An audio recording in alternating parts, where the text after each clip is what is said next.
بسم اللہ الرحمن الرحیم۔ آج کا یہ موضوع بہت خاص موضوع ہے۔ جو علم حاصل کرنے کے مطابق ایک موضوع پیش آیا ہے کہ علم کی قدر کرنی چاہیے، علم کا جتنا قدر ہو سکے اتنا ہی کم ہے۔ علم کی محرومیت کے 6 اسباب ہیں۔ اگر کوئی علم حاصل کرنا چاہتا ہے تو ان 6 چیزوں کو متوجہ کرے اور ان 6 چیزوں کو اپنے علم کا ایک مقصد بنائے، تاکہ آگے زندگی میں آنے والے جو مشکلات ہیں، آنے والے جو پریشانیاں ہیں، وہ اس سے دور ہو جائے۔ پہلا علم سے محرومیت کی وجہ یہ ہے کہ اگر کوئی استاد یا کوئی استانی یا کوئی ٹیچر آپ کو علم پڑھائے، علم سکھائے آپ ان کو غور سے نہ سنیں، یعنی ان کی طرف متوجہ نہ ہو۔ بیٹے تو کلاس میں ہیں، بیٹے تو درجے میں ہیں، لیکن آپ کا ذہن پڑھائی کے دوران موجود نہیں ہے، تو سب سے بڑی علم سے محرومیت کی پہلی وجہ یہی ہے۔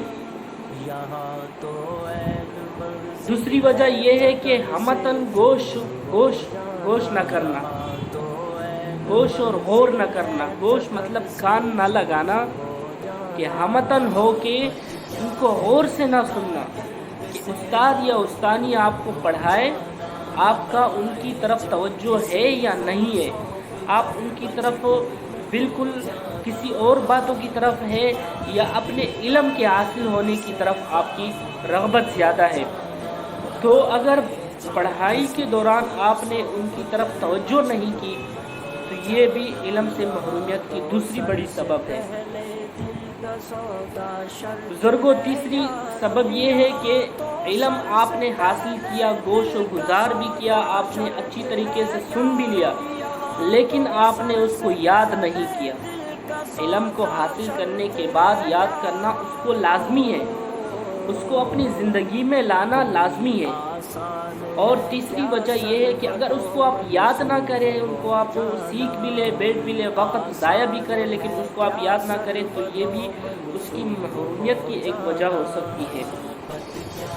اور پانچویں وجہ یہ ہے کہ علم کو نہ پھیلانا۔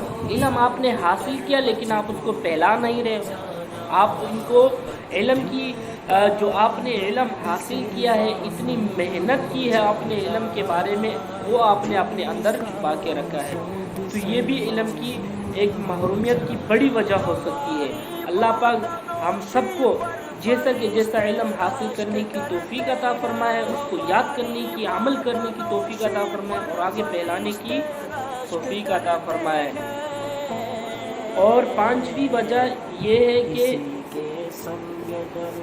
علم کے مطابق عمل کرنا، کہ علم آپ نے حاصل کیا، اس کے مطابق آپ نے اس کے اوپر عمل نہیں کیا۔ اگر آپ علم کے مطابق اپنے علم کے اوپر عمل کریں گے تو وہ علم آپ کی یاد میں اور آپ کی زندگی کے ایک حصے میں ایک یادی ذہن بن جاتا ہے۔ کسی بھی وقت کوئی علم کے مطابق ایسا کوئی سوال آ جائے تو آپ کو اس میں کوئی دشواری اور پریشانی درپیش نہیں آئے گی۔ تو عزیز بھائیوں اور دوستوں، یہ 6 خصلتیں ہیں جو علم سے محروم ہونے کی سب سے بڑی وجہ ہے۔